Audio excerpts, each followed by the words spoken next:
صدر صاحب نے ان سے ملاقات کی، وزیر اعظم صاحب نے بھی ان سے ملاقات کی، ان ملاقاتوں کے میں پیش رفت کیا ہوئی ہے؟ کیا مولانا صاحب آپ کے ساتھ چلنے کے لیے تیار ہوئے ہیں، رضامند ہوئے ہیں؟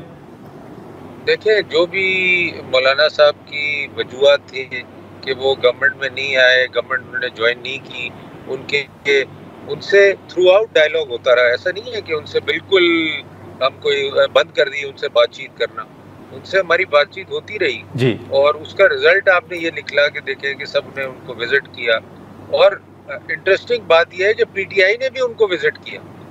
جو پارٹی ان کو ہمیشہ برا بھلا کہتی تھی، ان کے لیے غلط الفاظ استعمال کرتی تھی، وہ بھی گئے ان سے ملنے کے لیے. تو دیکھیں، پولیٹکس میں یہ ڈائلاگ کبھی بھی بند نہیں ہونا چاہیے ایک دوسرے کے ساتھ، چاہے آپ ایگری کریں یا نہ نہیں. لیکن سلیم صاحب، پھر مولانا صاحب آپ کے ساتھ چلنے کے لیے رضامند ہوئے ہیں یا ابھی بھی آپ سمجھتے ہیں کہ وہ پی ٹی آئی کے ساتھ ہی چلنے کے لیے تیار ہوں گے؟ کبھی بند نہیں ہونا چاہیے. دیکھیں وہ ڈیسیشن اب مولانا صاحب کے اوپر ہے.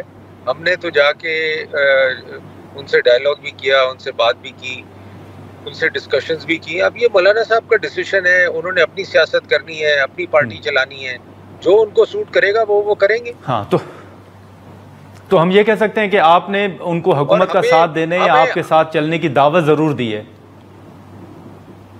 وہ تو ہمیشہ ہم تھرو آؤٹ دیتے رہے ہیں. یہ صرف اس وقت جا کے نہیں دی، وہ ہم نے تھرو آؤٹ ان کو کہتے رہے